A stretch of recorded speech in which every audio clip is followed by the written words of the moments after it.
Although it didn't happen in Chicago or even in Cook County, it was one of the biggest local news events 100 years ago this month. Today we're talking about the Rondout Train Robbery of 1924. I'm Tommy Henry, and this is the Chicago History Podcast.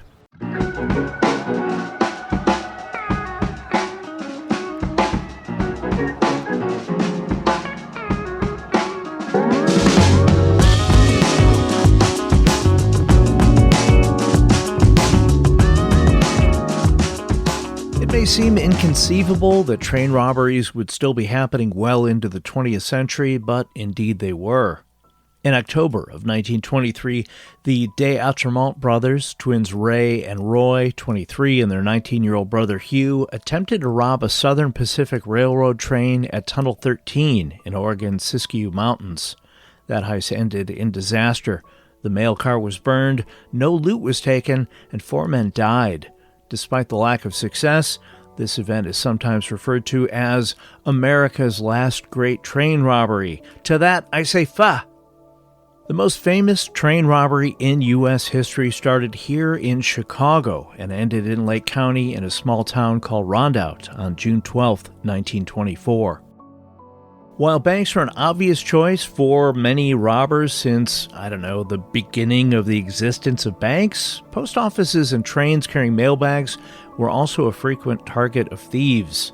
Longtime listeners may recall the story of Carl Stieler, the thrill-seeking thief who was part of a crew that stole mail sacks containing payroll for Standard Oil from a train stop in Whiting, Indiana in 1919.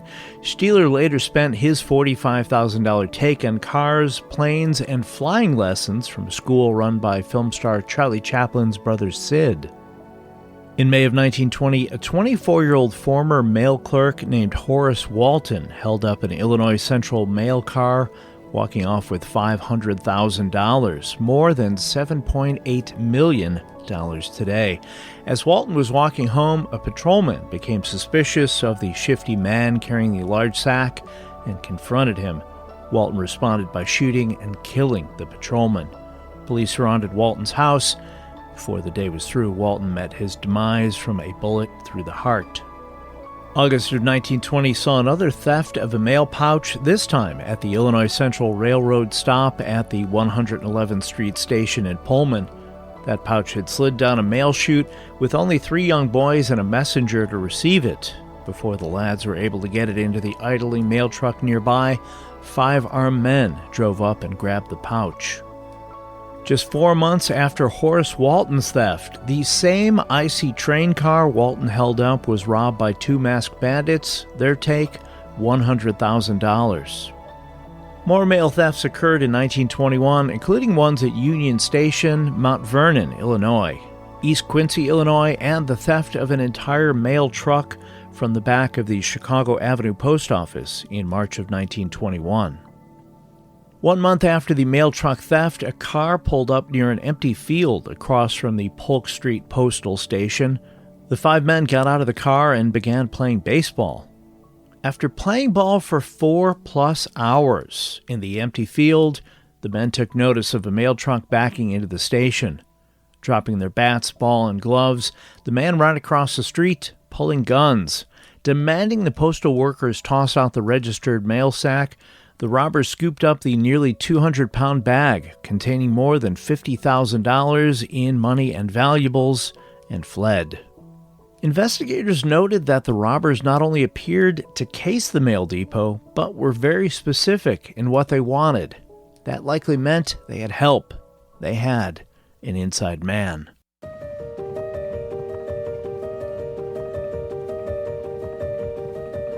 Brent Glasscock and his wife Avis arrived in Chicago in February of 1924.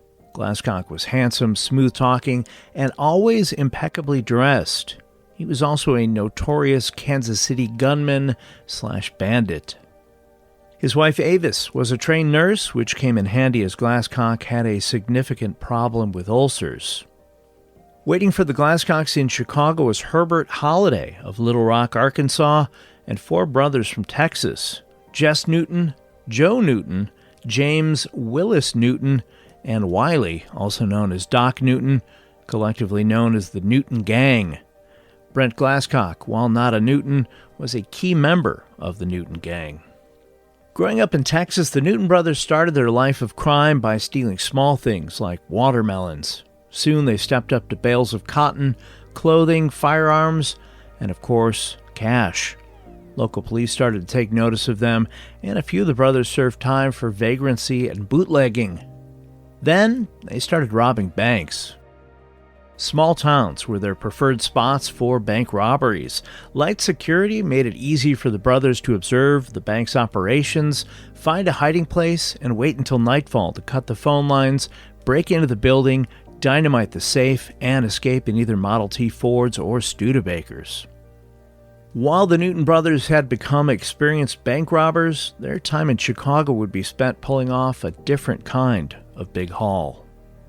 Brent Glasscock and Willis Newton had dealings in Chicago with James Murray, who was an ex-cop, beer runner, and trucking contractor with connections to local alderman John Powers, known to historians as one of the most corrupt politicians in Chicago history. Murray was also a fence for stolen goods who had an ear for scores. Murray knew of a score that would top them all.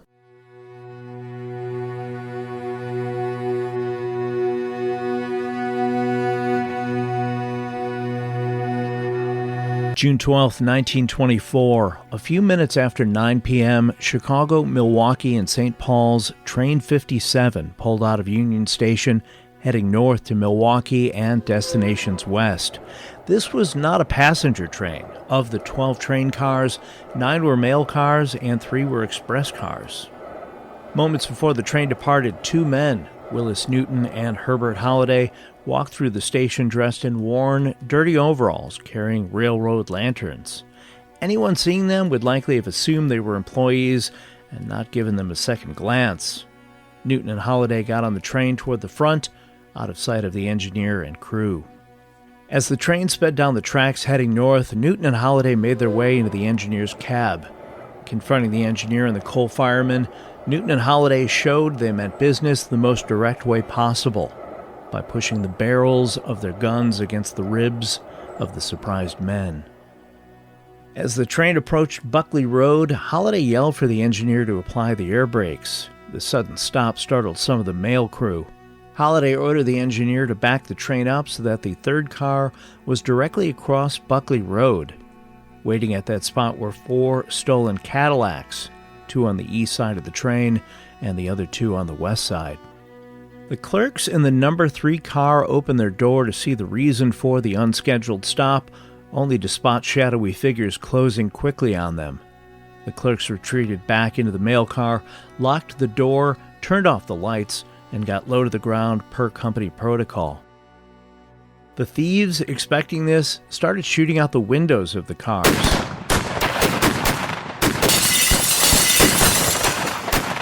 When this didn't get the reaction they wanted, they threw bottles of formaldehyde through the busted windows, which acted as tear gas, forcing the reluctant employees to vacate the car. Brent Glasscock demanded, "Which one of you is Phillips?" Lewis Phillips was the chief clerk on duty that night, a very specific bit of information for these thieves to have. The robbers, wearing gas masks, handed an extra mask to Phillips. Entering train car 3, Glasscock rattled off a list of Federal Reserve shipment bags he wanted that were destined for Milwaukee, St. Paul, Minneapolis, Helena, Butte, Roundup, Montana, Seattle, and Spokane. Once Phillips had identified the requested sacks, the man began tossing out bag after bag, which the clerks loaded into the waiting cars at gunpoint. Although the heist had been well planned, things went awry when Brent Glasscock spotted a figure in the darkness walking toward the number 3 car. Glasscock called out, "Who's that?" but got no response. Glasscock fired 5 times toward the figure in the shadows, causing them to stop their advance. Once the cars were loaded, a quick head count showed one member of the gang missing, Doc Newton. Glasscock remembered the shadowy figure he shot. Although everyone had an assigned area to cover, for some inexplicable reason, Doc Newton stepped out of his spot. The men found Doc crumpled in a heap in the underbrush, still clutching his gun. He had been hit 5 times, once in the jaw, another in his shoulder, his right hand, and 2 more bullets in his side. Still alive and in immeasurable pain, Doc was brought to a waiting car and placed on top of the mailbags. Somewhere along the way, he dropped his gun, which went unnoticed by the others. The men in the car sped off, traveling west on Buckley Road. Their haul? 62 mailbags containing between $2 million and $3 million in cash, securities, bonds, and diamonds, worth roughly $37 million to $55 million today. The elapsed time from the moment the train stopped to when the men drove off was about 35 minutes. Arriving at a paint shop in Ottawa, Illinois, some 105 miles southwest of the scene of the crime, the robbers met up with James Murray. They laid Doc down on a cot and tried to make him as comfortable as possible, then set to sorting the registry sacks. It was daylight before they finished.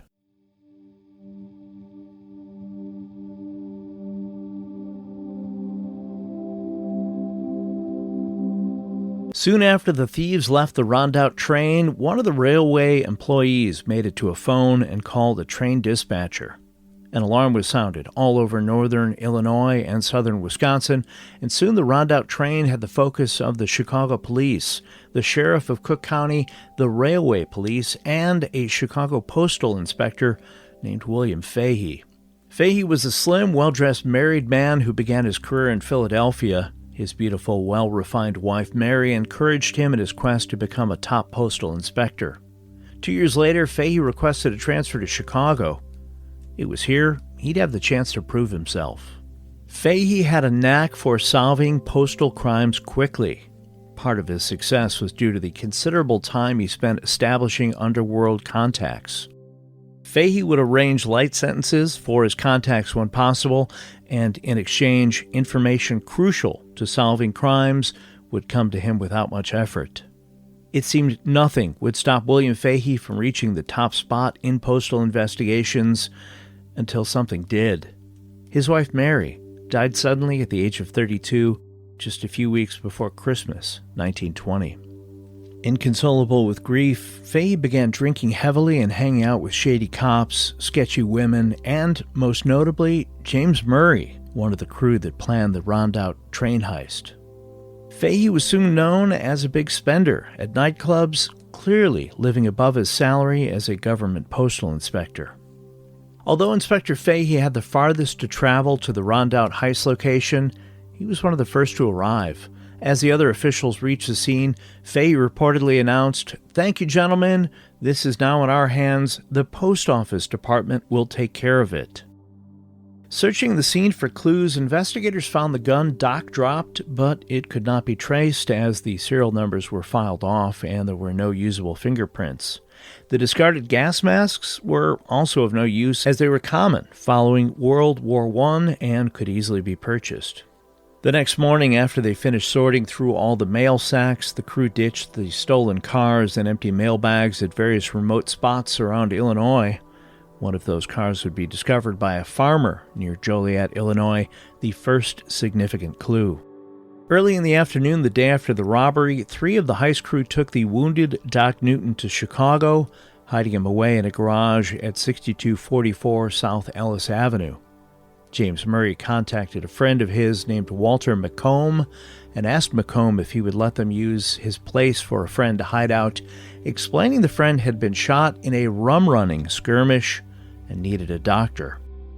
And because Chicago even 100 years ago, McComb allegedly had no idea these men were involved in the train robbery in Rondout and said yes.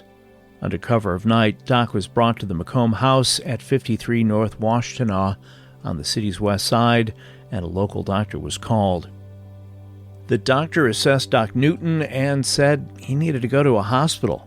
The robbers convinced the doctor that a rival gang would be waiting for him and that he would surely be killed, so the doctor patched him up as best he could. After leaving the home on Washtenaw, the doctor read a detailed newspaper story about the robbery and put 2 and 2 together. Not wanting to be implicated in this crime, he called the cops. The story of the theft quickly made front-page news across the country. According to Donald Clarahan, author of the book The Great Rondout Train Robbery, there were a few reasons for all the newspaper coverage. One of the main ones? Quote, "It was an election year, and the negative publicity did not make the government look good," said Clarahan. Chicago police began rounding up the usual suspects, hopeful information would be revealed that might help break the case. Once they received that call from the doctor, their jobs got a whole lot easier. Knocking on the door at 53 North Washtenaw, detectives were greeted at the door by Walter McComb. Inside, police discovered a severely wounded man who identified himself as John Wayne. This was years before the actor of the same name became well known. Wayne was actually Doc Newton. Joe Newton claimed his name was John Wade with a D, and James Murray gave his name as J. Mahoney. Doc Newton was transported to the hospital and was not expected to survive. Police continued to watch the residence on Washtenaw, and the next afternoon spotted a man comparing a note on a piece of paper with the addresses on the street.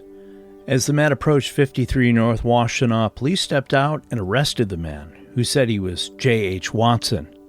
Watson was also a fake name. The cops soon realized the man calling himself Watson was the third of the four Newton brothers, Willis Newton. The only brother Chicago detectives didn't have was Jess Newton.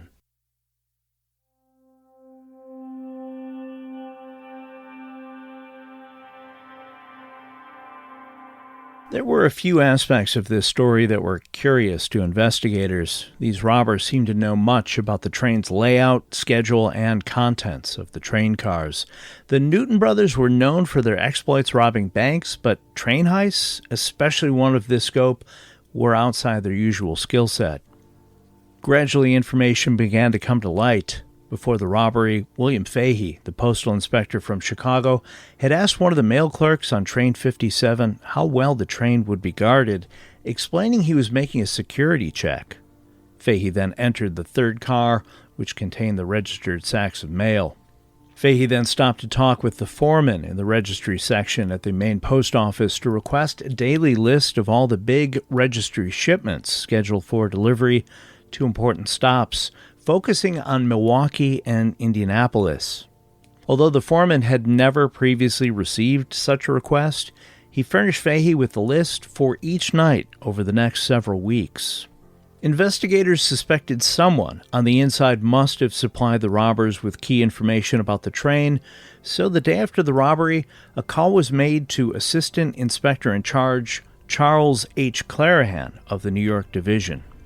Clarahan was informed by his supervisors that President Calvin Coolidge had taken notice of the robbery, allegedly stating, quote, "Solve the mystery or else." Not sure who to trust, Charles Clarahan traveled to Chicago and kept a low profile, acting in an undercover capacity to gather info. While looking into the Rondout theft, Inspector William Fahey initially pushed the idea that the heist was the work of the gang out of St. Louis called Egan's Rats. That fell apart quickly. Fahey also suggested a man named Ernest Fontana might have been behind it. Fontana was a well-known bank robber who also held at post offices. While Fontana looked like a promising lead, there was no evidence. When investigators spotted William Fahey partying around town with Fontana's wife, they brought their concerns to their supervisors. Acting on a tip, investigators found 6 large canning jars buried in a cornfield containing $1,247,000. As police learned the true identities of the men in custody, they put pressure on them to give up their accomplices, which the Newtons were reluctant to do. As days passed without anyone trying to post their bail, Doc was the first to mention the names Herbert Holliday and Brent Glasscock. Less than a month later, Herbert Holliday was arrested in Little Rock, Arkansas. Jess Newton had gone south of the border to a ranch in Mexico, across the border from Del Rio, Texas. Without an extradition agreement with Mexico, authorities were stumped as to how to get to him. A postal inspector suggested they could lure him back with something he couldn't resist, a chance to show off his horse riding skills. They staged a phony rodeo in Texas with the promise of a $500 prize. When Jess Newton arrived, he was taken into custody and sent back to Chicago. On August 24th, 1924, about 9 weeks after the biggest train robbery in the U.S., Postal Inspector William Fahey was arrested by Assistant Inspector in Charge Clarahan. As Fahey was being led away, he yelled, "I've been framed." Before the end of October 1924, Brent Glasscock and his wife Avis were arrested in Battle Creek, Michigan. Although they had only been in town for 3 weeks, Mr. and Mrs. Glasscock reportedly had made an impression on the social set of the area. Upon the arrest of the Glasscocks, police appraised Mrs. Glasscock's wardrobe at $10,000, nearly $184,000 today, and newspapers reported she was wearing $25,000 in jewelry, was carrying $4,000 in cash, and had a sack of loose diamonds as large as both fists.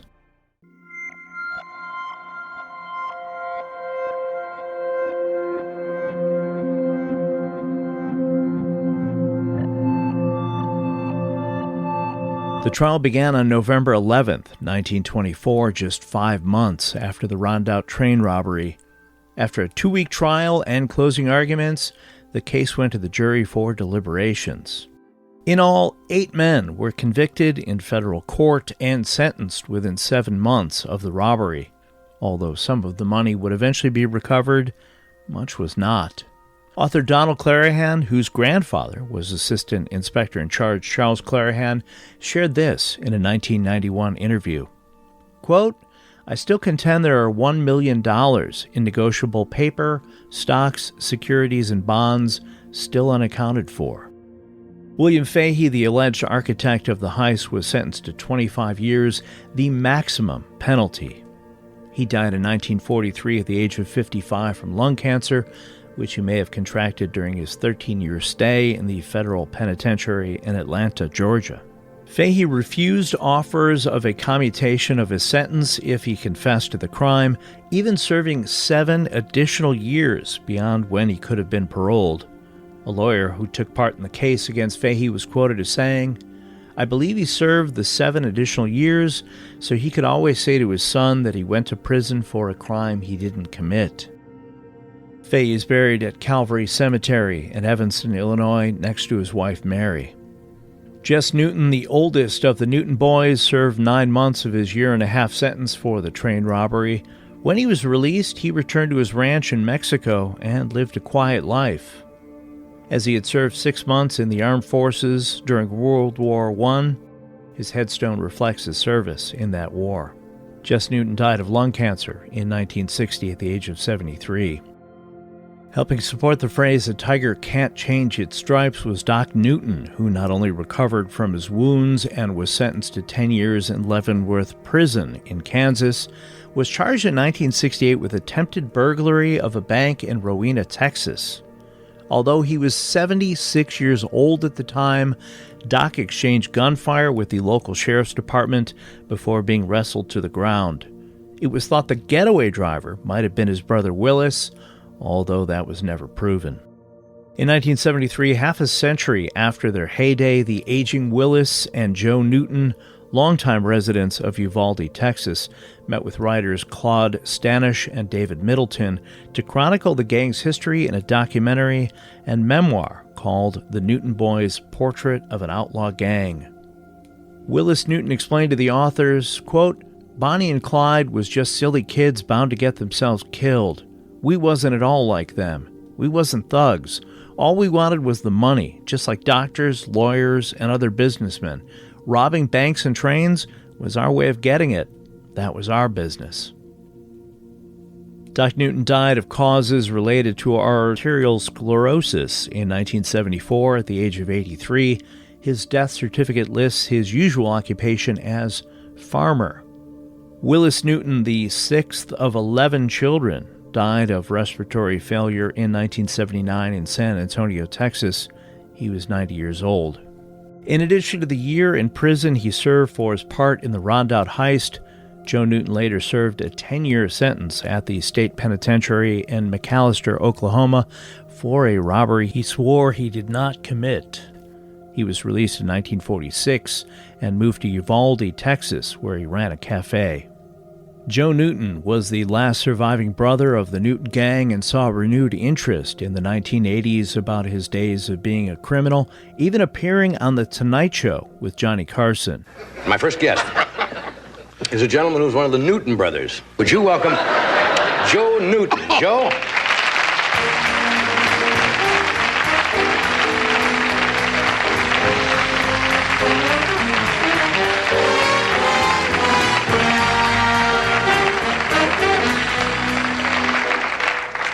How are you, sir? Fine. It's nice to meet you. Nice to meet you. I think that people thought I was really joking, and this was kind of a put-on or something. That we were going to have about this. Nothing put on at all. No. This was in 1924. 1924. That you robbed the train. What train was that? Now, I wasn't around in 1924. It's Rondout out of Chicago, right out of Rondout, Illinois. It's about 30 miles out of Chicago. Right. And at a little station they call Rondout. That's where they got the names where it was. And it was a mail train, through mail train going on west. Right. Now, it says in 4 years, you robbed 80 banks. Yeah, we robbed a lot of them. Joe Newton was interviewed for a piece that ran in the New York Times in 1982 titled, "Retired Desperado from a Nice Gang Recalls Younger Days." Then 81 years old, Newton estimated the gang robbed 75 banks and 6 trains. He referred to himself as America's last train robber. Newton said he got insulted when asked if he and his brothers ever killed anyone. "You wouldn't want to kill anybody," he asked. "Well, I didn't either. We tried to keep from hurting anybody. That's the reason we got by so long. People today, some of them are half drunk, and some of them have got some dope in them, and some of them, their minds just run like that," he said with a sigh. "There may have been a few like that back then, but not like today." Joe Newton died in Uvalde, Texas in 1989 at the age of 88. All 4 Newton gang brothers are buried in Hillcrest Cemetery in Uvalde, Texas. In 1998, director Richard Linklater directed The Newton Boys, starring Matthew McConaughey, Ethan Hawke, Skeet Ulrich, and Vincent D'Onofrio, loosely based on the story of the 4 brothers. There is a historic marker commemorating the Rondout Train Robbery not far from where the heist occurred that was dedicated in 2011. If you're in the area, that marker is on Rockland Road, aka Illinois Route 176, 0.1 miles east of Energy Drive on the right when traveling west in Rondout, Illinois. The Great Train Robbery of 1963 in Britain, which netted the robbers more than $74 million in today's U.S. value, was larger than the Rondout robbery, but that one happened outside the United States, far away from Chicago, and certainly far from a little town called Rondout.